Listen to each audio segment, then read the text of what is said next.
तो बच्चों अब हम सरल आवर्त गति की विशेषता के बारे में जानेंगे। सरल आवर्त गति क्या होता है, इससे पहले भी मैंने बता चुका हूँ कि जब कोई वस्तु या जब कोई कण अपनी माध्य स्थिति या साम्य स्थिति के दोनों ओर एक सरल रेखा में गति करे तो उसकी गति को हम सरल आवर्त गति कहते हैं या सिंपल हार्मोनिक मोशन कहते हैं। अब उसकी विशेषता को हम देख लेंगे। तो सबसे पहली विशेषता तो ये है कि सरल आवर्त गति या SHM आवर्ती गति होती है।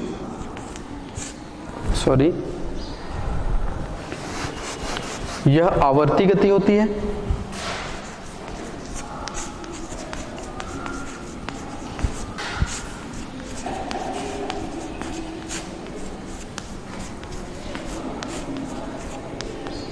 ठीक है ना। दूसरा पॉइंट हम ये बोल सकते हैं कि कण अपनी साम्य स्थिति या माध्य स्थिति के दोनों ओर सरल रेखा में गति करती है। इसमें या इस गति में कण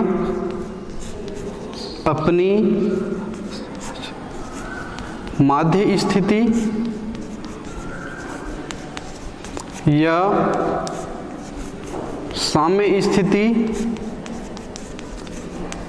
के दोनों ओर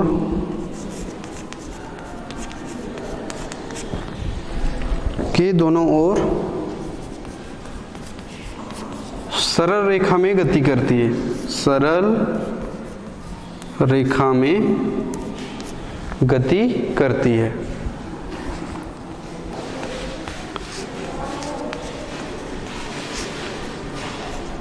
ठीक है ना। तो कण अपनी माध्य स्थिति या साम्य स्थिति के दोनों ओर सरल रेखा में गति करती है। तीसरा पॉइंट हम बोल सकते हैं कि कण का त्वरण सदैव विस्थापन के अनुक्रमानुपाती होता है। इस गति में कण का त्वरण सदैव विस्थापन के अनुक्रमानुपाती होता है।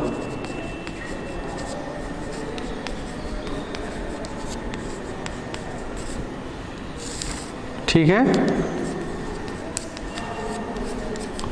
कण का जो त्वरण होता है सदैव विस्थापन के अनुक्रमानुपाती होता है। और ये मैंने कैसे कहा, हमने देखा था कण का त्वरण समीकरण जो कि था अल्फा बराबर माइनस ओमेगा स्क्वायर वाई, जहां पर वाई विस्थापन है। तो मैं इससे कह सकता हूं कि अल्फा अनुक्रमानुपाती वाई। कहने का तात्पर्य यह है कि त्वरण विस्थापन के अनुक्रमानुपाती है। ठीक है। और जो कण का त्वरण होता है वो सदैव साम्य स्थिति की ओर होता है या उसकी दिशा सदैव साम्य स्थिति की ओर होती है। त्वरण की जो दिशा होती है सदैव साम्य स्थिति की ओर होती है। साम्य स्थिति की ओर होती है।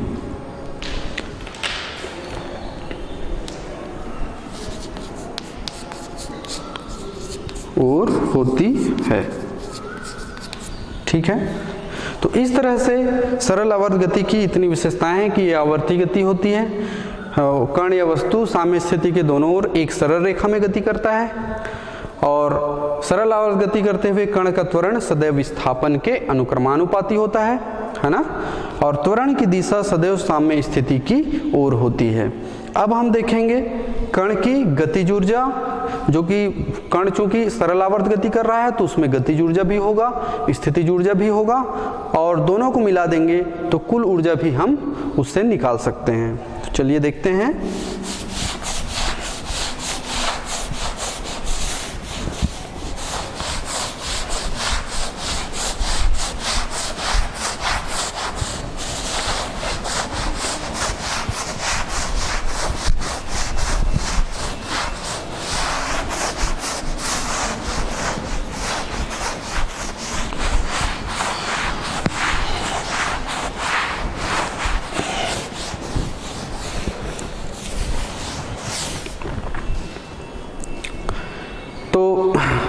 अगला जो टॉपिक है हमारा SHM का गतिज ऊर्जा या सरल आवर्त गति के अंतर्गत सरल आवर्त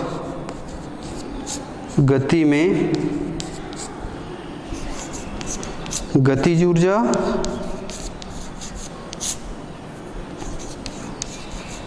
तथा स्थितिज ऊर्जा।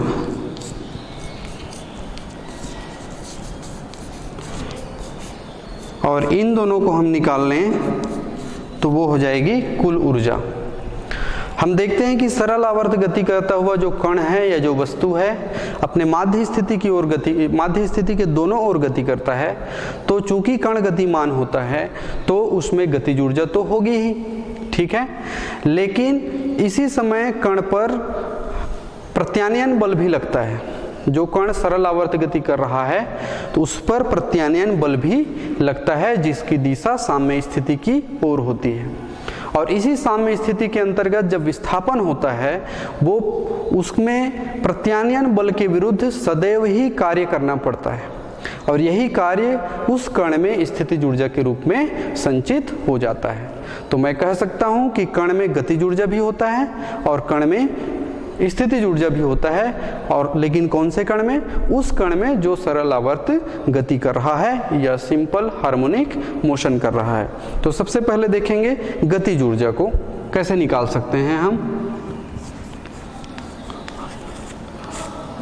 सरल आवर्त गति, इसके बारे में हम पढ़ रहे हैं, और इसके अंतर्गत हम देखेंगे सबसे पहले गतिज ऊर्जा। इसको पहला मान लेते हैं।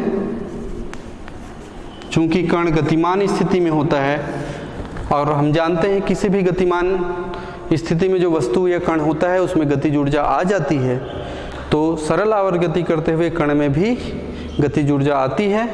तो हम उसको कैसे निकालेंगे? हम जानते हैं कि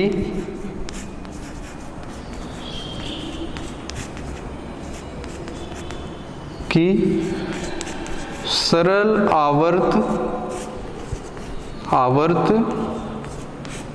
गति करता हुआ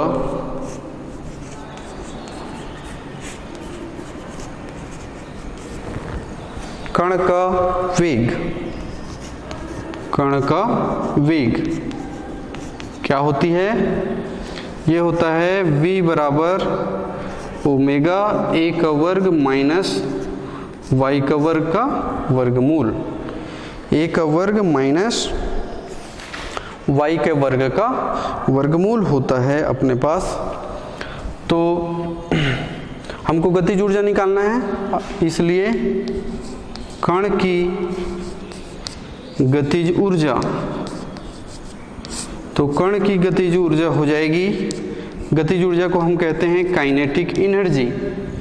गतिज ऊर्जा मतलब काइनेटिक एनर्जी, तो ये होता है 1/2 द्रव्यमान गुणित वेग का वर्ग, जहां पर m क्या है? कण का द्रव्यमान है। जहां m क्या है? जो कण सरल आवर्त गति कर रहा है उसका द्रव्यमान है, उसका द्रव्यमान है। जो कण सरल आवर्त गति कर रहा है उसका द्रव्यमान है। तो गतिज ऊर्जा क्या हो जाएगी? काइनेटिक एनर्जी बोलते हैं अंग्रेजी में। तो k डॉट ई डॉट 1/2 द्रव्यमान गुणित वेग का वर्ग। अब इस मान को रख देते हैं तो 1/2 हो जाएगा m v का वर्ग। v का वर्ग मतलब ये हो जाएगा ओमेगा a का वर्ग माइनस y का वर्ग, इसका वर्गमूल, और इस पूरे का घात 2। ठीक है, ये v का मान को हमने रख दिया। तो आगे इसको हल करें तो 1/2 m ओमेगा जो है ओमेगा स्क्वायर हो जाएगा, और a का घात 2 माइनस y का घात 2 वर्गमूल हट जाएगा। तो यहाँ पर जो वस्तु या जो कण सरल आवर्त गति कर रहा है उसकी गतिज ऊर्जा हमारे पास आ गया 1/2 m ओमेगा स्क्वायर a का वर्ग माइनस y का वर्ग। ठीक है, इसको हम मान लेते हैं पहला समीकरण। तो जो कण सरल आवर्त गति कर रहा है उसका हमने गतिज ऊर्जा निकाल लिया है, 1/2 m ओमेगा स्क्वायर a का वर्ग माइनस y का वर्ग। अब अधिकतम गतिज ऊर्जा कब होगा और न्यूनतम गतिज ऊर्जा कब होगा? अधिकतम कब होगा? जब विस्थापन y का मान 0 होगा। आप करके देख सकते हैं, y बराबर 0 रखेंगे तो उस समय ये तो 0 हो जाएगा, तो 1/2 m omega square a square आएगा। लेकिन न्यूनतम कब होगा गतिज ऊर्जा? जब विस्थापन का मान a होगा, तो ये पूरा 0 होके ये गुणा में 0 हो जाएगा, तो उस समय गतिज ऊर्जा न्यूनतम होगी या 0 होगी। आइए चलिए देखते हैं स्थितिज ऊर्जा।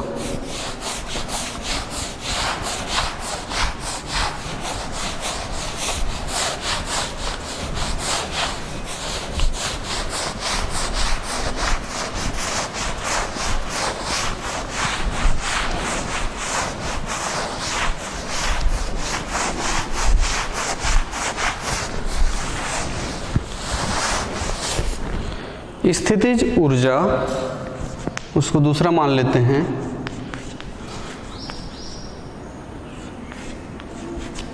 स्थितिज ऊर्जा सरल आवर्त गति के अंतर्गत अब हम देख लेते हैं स्थितिज ऊर्जा। तो यदि कोई कण सरल आवर्त गति कर रहा है तो उसके त्वरण क्या होता है उसको हम देख लेते हैं। कण जो सरल आवर्त गति कर रहा है, सरल आवर्त गति कर रहा है, उसका त्वरण हमने अभी अभी निकाला था, वो होता है अल्फा बराबर minus omega square y. Omega कोणीय आवृत्ति है और वाई विस्थापन है, ठीक है ना। तो जो कण सरल आवर्त गति कर रहा है उसका त्वरण तो ये होता है, त्वरण को हमने अल्फा से दिखाया है, तो अल्फा बराबर हो गया माइनस ओमेगा स्क्वायर वाई। अब हमको देखना है स्थितिज ऊर्जा निकालना है। तो स्थितिज ऊर्जा निकालना है तो कण में साम्य स्थिति की ओर प्रत्यानयन बल भी लगता है। तो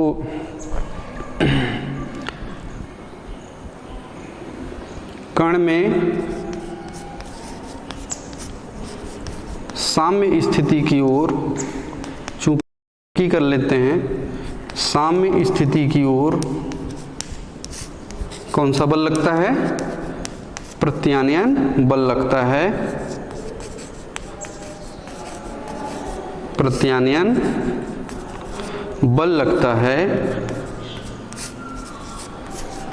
प्रत्यानयन बल लगता है। तो न्यूटन के गति के द्वितीय नियम से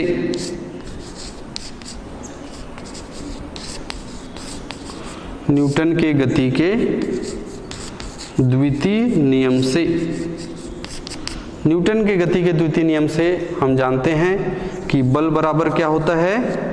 द्रव्यमान गुणित त्वरण। बल बराबर होता है द्रव्यमान गुणित त्वरण, ठीक है। तो यहाँ पर हमारे पास आ जाएगा, बल को यदि हम F मान लें, क्योंकि फोर्स कहते हैं बल को, और द्रव्यमान, कण का द्रव्यमान m है ये मान लेते हैं, त्वरण जो कि माइनस ओमेगा स्क्वायर वाई है, माइनस ओमेगा स्क्वायर वाई है, तो ये हो जाएगा माइनस ओमेगा स्क्वायर वाई त्वरण हो गया। तो यहाँ से बल बराबर हो जाएगा minus m omega square y. ये हमारा प्रत्यानयन बल है। लेकिन प्रत्यानयन बल हमेशा साम्य स्थिति की ओर लगता है, तो इस कंडीशन में, इस स्थिति में हमको मध्यमान बल भी निकालना पड़ेगा। तो अब हम निकाल लेते हैं मध्यमान बल। मध्यमान बल, और मध्यमान बल बराबर होगा प्रारंभिक बल क्या लगा है और प्रत्यानयन बल क्या लगा है।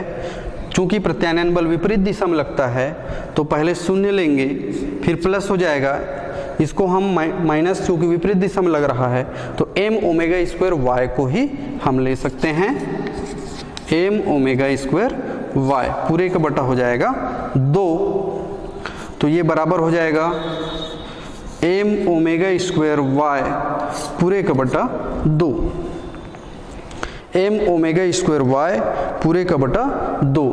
अब चूंकि प्रत्यानयन बल लग गया, उसके बाद मध्यमान बल भी लग गया, तो इसके विरुद्ध हमेशा काम करना पड़ता है। तो कण को y दूरी विस्थापित करने में किया गया कार्य हम निकाल लेते हैं। चलिए देखें।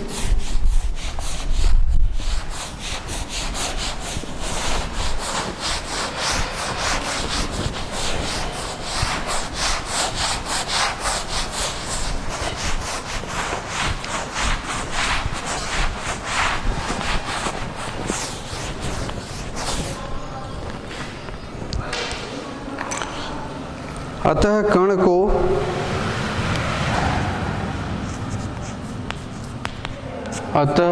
को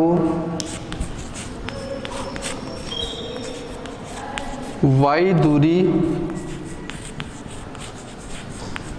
विस्थापित करने में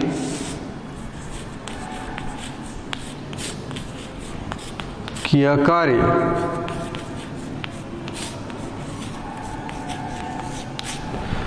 कण को y दूरी विस्थापित करने में किया कार्य निकाल लेते हैं, और कार्य बराबर होता है बल गुणित विस्थापन या दूरी। चूंकि बल क्या आ गया है m ओमेगा स्क्वायर y पूरे का बटा 2 गुणा हो जाएगा विस्थापन, चूंकि y दूरी विस्थापित कर रहे हैं तो ये हो जाएगा अपने पास y। तो हमारा कार्य निकल आएगा m ओमेगा स्क्वायर, ये y और ये y का गुणा होगा तो ये हो जाएगा y का वर्ग पूरे का बटा 2। मैंने कहा जो कण सरल आवर्त गति करता है तो उसमें स्थितिज ऊर्जा आती है, और वो स्थितिज ऊर्जा कैसे आती है, क्योंकि हम कार्य करते हैं। y दूरी विस्थापित करने में जो हमने कार्य किया वही कार्य उस कण में स्थितिज ऊर्जा के रूप में संचित हो जाती है। तो जो कार्य निकाले हैं वही स्थितिज ऊर्जा हो जाएगी। अतः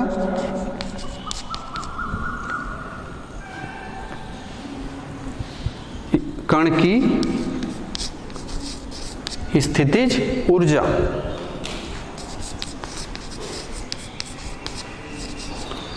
कण की स्थितिज ऊर्जा, और कण की स्थितिज ऊर्जा हो जाएगी हमारे पास जो कार्य आया है वही स्थितिज ऊर्जा हो जाएगी m omega square y square पूरे का बटा 2। तो यही हमारे पास स्थितिज ऊर्जा हो जाती है m omega square y square बटे 2। चूंकि स्थितिज ऊर्जा को बोलते हैं पोटेंशियल एनर्जी, तो P डॉट E डॉट बराबर हो जाएगा m omega square y square पूरे का बटा 2। ठीक है, इस तरह से ये आ जाता है। गतिज ऊर्जा को हमने यदि पहला माना था तो इसको हम मानेंगे दूसरा। गतिज ऊर्जा को यदि नहीं माने होगे तो उसका आप पहला मान लेना।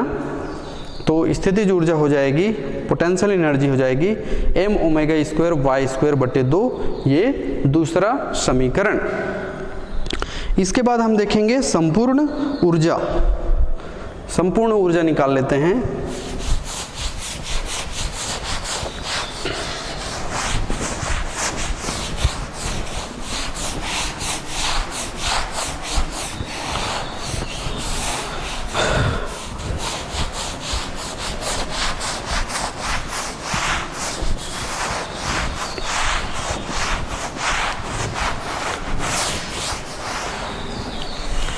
अब हम देख लेते हैं संपूर्ण ऊर्जा। अब संपूर्ण ऊर्जा, संपूर्ण ऊर्जा बराबर हो जाएगा जो कण सरल आवर्त गति कर रहा है उसकी गतिज ऊर्जा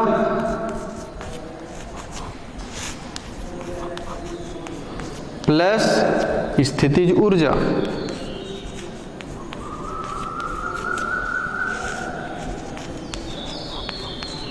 स्थितिज ऊर्जा।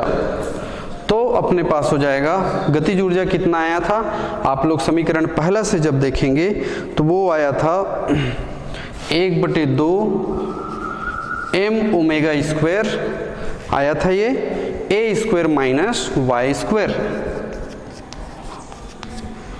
और हमारे पास जो स्थितिज ऊर्जा जो अभी अभी आया था वो क्या आया था, 1/2 m ओमेगा स्क्वायर, और वो आ गया था वाई स्क्वायर। तो स्थितिज ऊर्जा और गतिज ऊर्जा दोनों को हम जोड़ दे रहे हैं।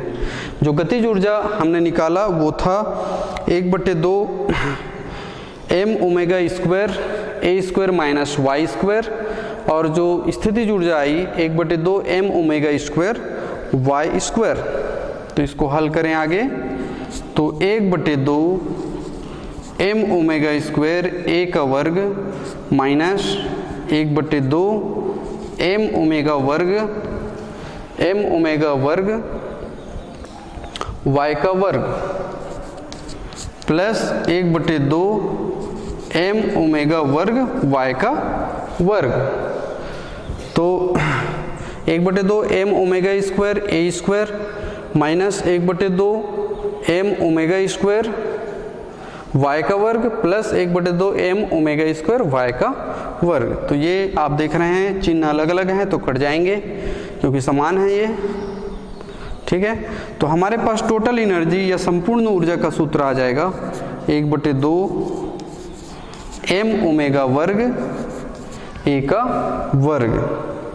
ये आ गया टोटल एनर्जी। इसको आप चाहे तो T डॉट E डॉट भी कह सकते हैं, टोटल एनर्जी या संपूर्ण ऊर्जा का सूत्र। इसको हम तीसरा समीकरण मान सकते हैं, 1/2 m omega square a square. तो जो कण सरल आवर्त गति करता है उसमें चूंकि गति करता है तो उसमें गतिज ऊर्जा भी होती है, उसका भी सूत्र हमने निकाला। और कण चूंकि गति कर रही है तो उस पर प्रत्यानयन बल लगता है जिसकी दिशा साम्य स्थिति की ओर होती है, और उसके लिए हमेशा हमको उस बल के विरुद्ध हमको कार्य करना पड़ता है, और वही कार्य हमारे कण में स्थितिज ऊर्जा के रूप में संचित हो जाती है। इसलिए हम कह सकते हैं कि जो कण सरल आवर्त गति करता है उसमें दोनों ऊर्जाएं होती हैं, स्थितिज ऊर्जा और गतिज ऊर्जा, और दोनों का यदि हम योगफल करें जैसे कि हमने अभी किया तो हमारे पास संपूर्ण ऊर्जा या टोटल एनर्जी का भी सूत्र निकल जाता है। तो इस तरह से हमारा काम होता है। इसके आगे हम और इसका ग्राफीय निरूपण भी देखेंगे, ठीक है ना।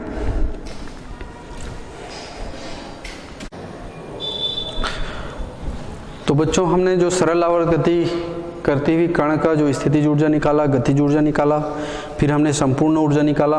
हमने देखा जो गतिज ऊर्जा का सूत्र आया था 1/2 m ओमेगा स्क्वायर ब्रैकेट में a वर्ग माइनस y वर्ग।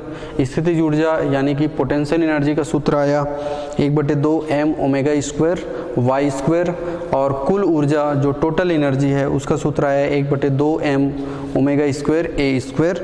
इस आधार पर हम ऊर्जा और विस्थापन के बीच ग्राफीय निरूपण भी कर सकते हैं जो कण सरल आवर्त गति कर रहा है। चलिए देखते हैं।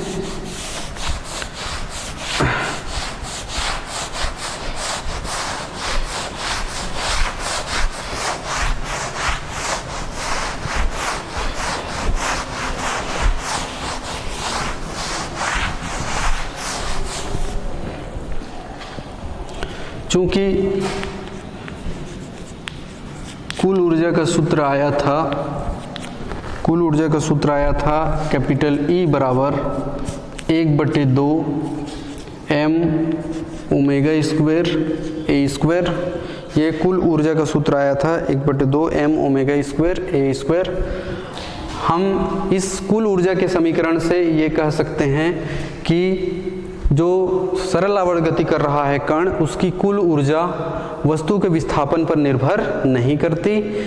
तो हम ये कह सकते हैं कि सरल आवर्त गति करते हुए कण की कुल ऊर्जा हमेशा नियत होती है, क्योंकि यहाँ पर y है नहीं तो कुल ऊर्जा y पर निर्भर नहीं करती। तो हम कहेंगे कि सरल आवर्त गति करते हुए कण की कुल ऊर्जा हमेशा नियत होती है।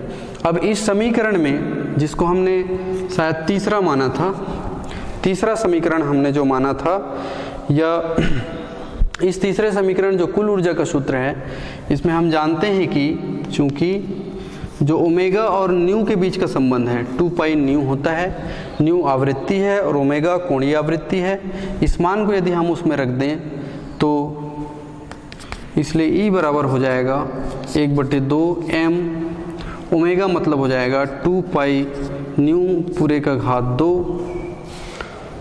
a का घात 2 हो जाएगा। तो अपने पास हो जाएगा 1/2 m। यहाँ पर हम कह सकते हैं कि 4 पाई का वर्ग, ये हो जाएगा न्यू का वर्ग, a का वर्ग। इस तरह से हमारे पास आ जाता है। इसको और सजा के हम लिखें तो इसको हम कह सकते हैं 2 एकम 2, 2 दूनी 4, तो ये हो जाएगा 2m पाई का वर्ग, न्यू का वर्ग, a का वर्ग। ये 2 दूनी 4 हो गया, 2m पाई का स्क्वायर, न्यू का स्क्वायर, a का स्क्वायर। तो ये कुल ऊर्जा का सूत्र इस तरह से आ जाता है। यहाँ से हम कह सकते हैं, तो हम कह सकते हैं कि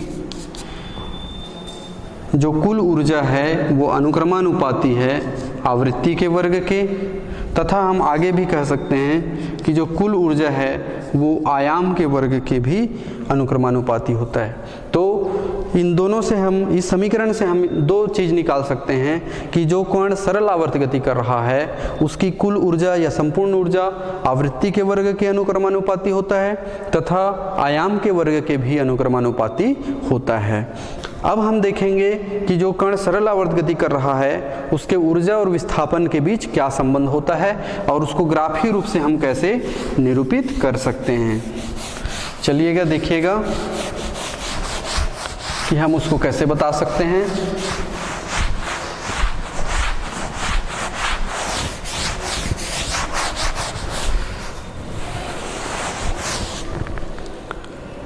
ग्राफीय निरूपण,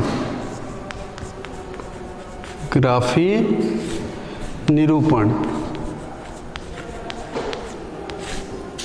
ग्राफीय निरूपण, यहाँ पर हम और कर सकते हैं ग्राफीय निरूपण,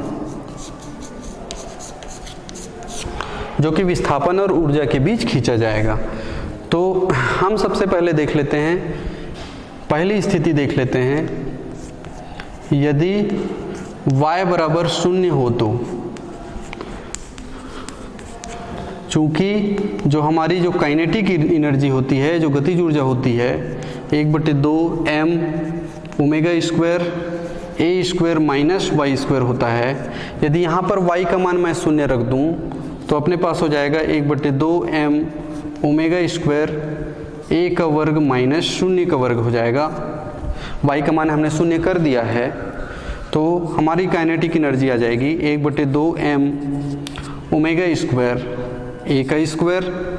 और अभी हमने जो संपूर्ण ऊर्जा का सूत्र निकाला था वो यही निकाला था 1/2 m omega square a square, जो कि ये कैपिटल E है। संपूर्ण ऊर्जा का यही सूत्र है जो कि काइनेटिक एनर्जी है, ठीक है ना। इसके बाद हम देखेंगे पोटेंशियल एनर्जी में क्या फर्क आता है। तो हमारे पास जो स्थितिज ऊर्जा आई थी, पोटेंशियल एनर्जी जो आई थी वो आई थी 1/2 m omega square y square. ये हमारी कण की स्थितिज ऊर्जा का सूत्र था या पोटेंशियल एनर्जी का सूत्र था। हम विस्थापन को 0 कर रहे हैं तो यहाँ पर पोटेंशियल एनर्जी भी 0 हो जाएगी, ठीक है। तो इस तरह से y बराबर 0 रखने पर काइनेटिक एनर्जी का क्या सूत्र आता है, वो कुल ऊर्जा के बराबर हो जाती है और जो पोटेंशियल एनर्जी है, स्थितिज ऊर्जा है, वो 0 के बराबर आती है। अब हम y बराबर प्लस a/2 रख के देखते हैं। दूसरी स्थिति,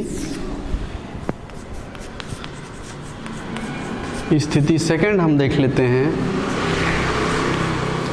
यदि y बराबर प्लस a/2, मतलब जो कण सरल आवर्त गति कर रही है उसका यदि विस्थापन प्लस a/2 हो, पॉजिटिव में हो, a/2 हो, तो उस समय तीनों ऊर्जाएं किस तरह से होंगी, मतलब काइनेटिक एनर्जी का मान कितना होगा, पोटेंशियल एनर्जी का मान कितना होगा, और दोनों को मिला के जो टोटल एनर्जी आएगा, संपूर्ण ऊर्जा आएगी, उसका मान कितना होगा। चलिए देखते हैं। के होता है गतिज ऊर्जा, काइनेटिक एनर्जी, ये होता है 1/2 m ओमेगा स्क्वायर a का वर्ग माइनस y का वर्ग। तो यहाँ से a/2 रख देते हैं, 1/2 m ओमेगा स्क्वायर a का वर्ग माइनस y का मान हमने a/2 रखा है, तो ये हो जाएगा a का वर्ग बटे 4। ठीक है, यदि इसको आगे और हल करें तो ये हो जाएगा 1/2 m ओमेगा वर्ग, इसका हम लघुत्तम ले लेंगे, एलसीएम ले लेंगे, तो ये हो जाएगा 3a का वर्ग बटे 4। 3 को हम सामने भी रख सकते हैं, 3/4 को, तो 3/4 को हम पूरा निकाल लें तो ये हो जाएगा हमारा 1/2 m omega square a square. और आप लोगों को मालूम होगा कि ये जो 1/2 m omega square a square है, ये कण की संपूर्ण ऊर्जा है। तो हम कह सकते हैं कि 3/4 E, संपूर्ण ऊर्जा को हम कैपिटल E मान रहे हैं। तो इस समय जो काइनेटिक एनर्जी होगी, जो गतिज ऊर्जा होगी, वो 3/4 E के बराबर हो जाती है। इस स्थिति में अब हम देख लेते हैं पोटेंशियल एनर्जी।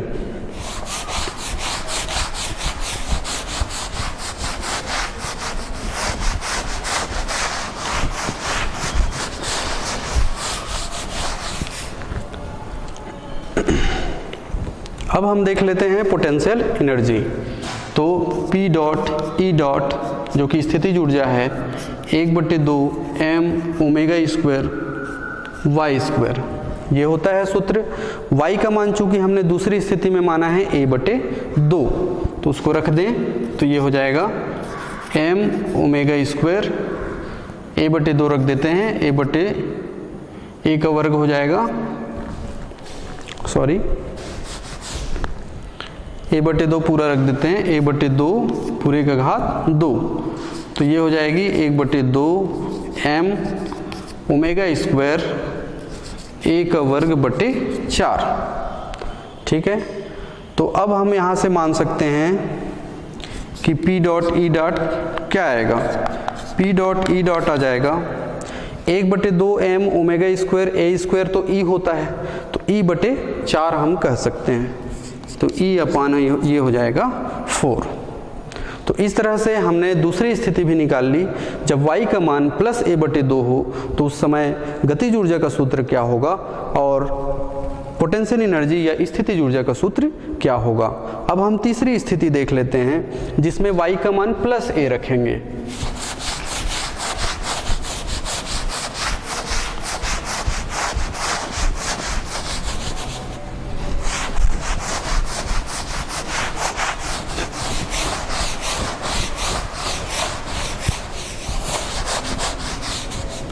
तीसरी स्थिति हम देख लेते हैं, स्थिति नंबर थर्ड।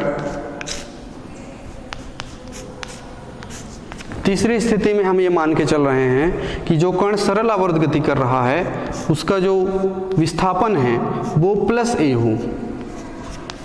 हो। तो इस स्थिति में किस तरह से काइनेटिक एनर्जी और पोटेंशियल एनर्जी का मान निकलेगा। तो काइनेटिक एनर्जी हो जाएगी अपने पास, ये होता है सूत्र 1/2 m ओमेगा स्क्वायर a का वर्ग माइनस y का वर्ग होता है। तो यहाँ से हम आगे हल करें तो 1/2 m ओमेगा स्क्वायर a का वर्ग माइनस, आप देख रहे हैं कि y का मान हमने a माना है तो a का वर्ग हो जाएगा। ठीक है, अब a का वर्ग में a का वर्ग को हम घटा दें तो वो शून्य हो जाता है, शून्य से इधर गुणा हो जाएगा तो ये पूरा शून्य हो जाएगा। तो हमारा काइनेटिक एनर्जी जो है वो इस स्थिति में शून्य हो जाता है। अब हम पोटेंशियल एनर्जी भी निकाल लेते हैं, स्थितिज ऊर्जा भी निकाल लेते हैं। 1/2 m omega square y square, y को हमने a माना है तो ये हो जाएगा 1/2 m ओमेगा स्क्वायर, ये हो जाएगा ए का वर्ग। और ये सूत्र आप जानते हैं, ये जो है संपूर्ण ऊर्जा का सूत्र है। तो इस स्थिति में जो पोटेंशियल एनर्जी आती है या जो स्थितिज ऊर्जा आती है वो संपूर्ण ऊर्जा के बराबर हो जाती है।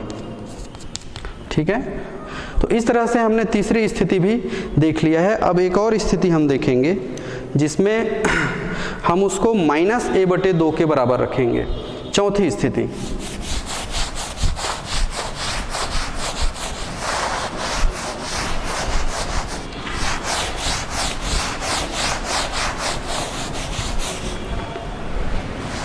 स्थिति नंबर 4।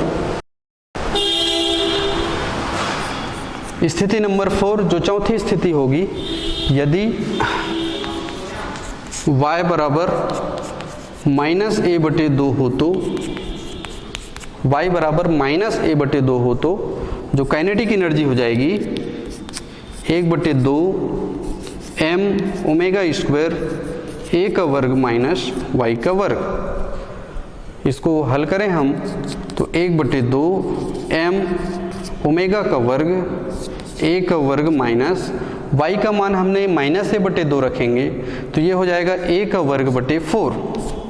ठीक है ना, तो ये हो जाएगा 1/2 m ओमेगा स्क्वायर, ये हो जाएगा 3a का वर्ग बटे 4। 3/4 को बाहर निकाल लें तो जो आएगा 1/2 m omega square a square, वो e है, तो इसको हम कह सकते हैं 3/4 e।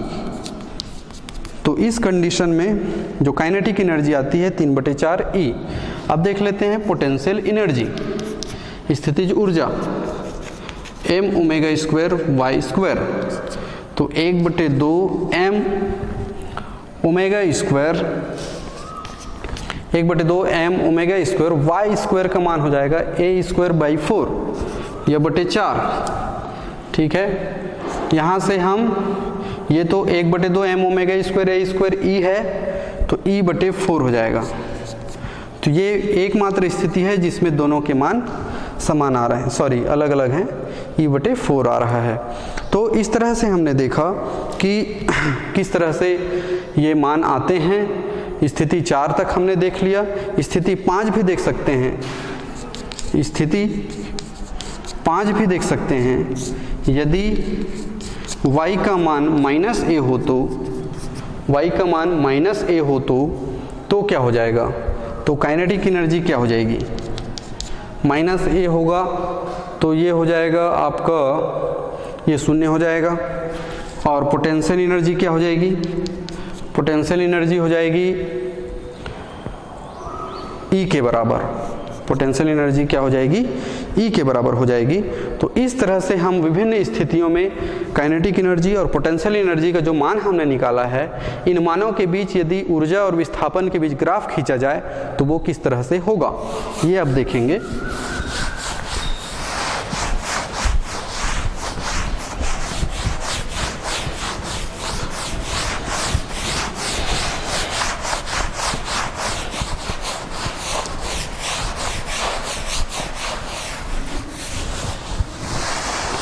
चलिए देखते हैं, ग्राफी निरूपण करके देखते हैं। जो विभिन्न मान आए हैं उन्हीं मानों के आधार पर हम ग्राफी निरूपण कर रहे हैं।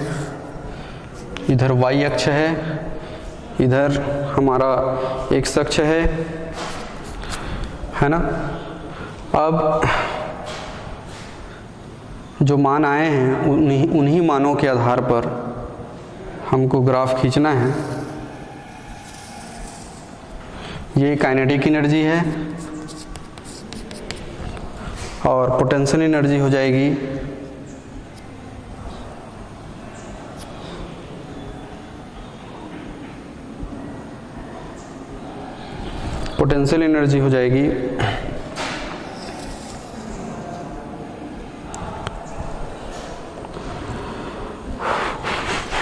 थोड़ा सा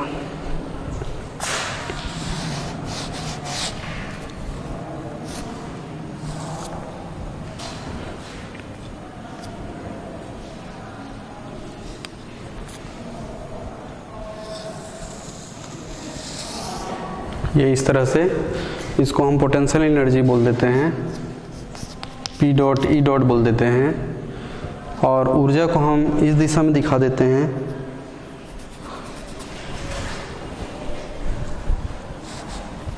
ऊर्जा को हम इस दिशा में दिखा देते हैं, y अक्ष की दिशा में।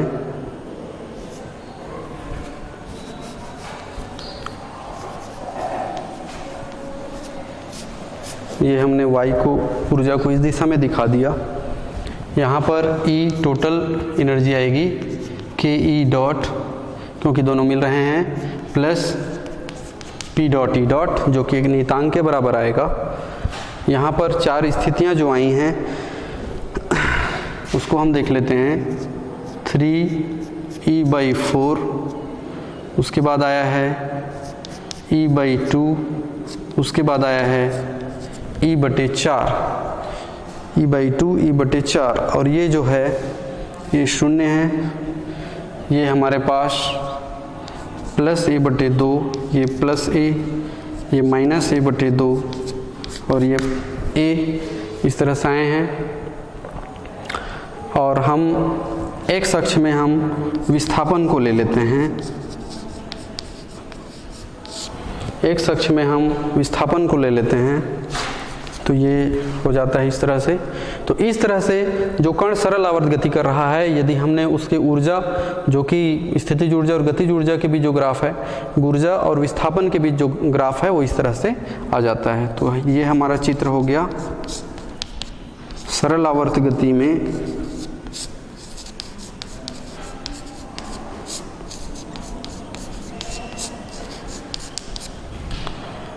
ऊर्जा विस्थापन चक्र,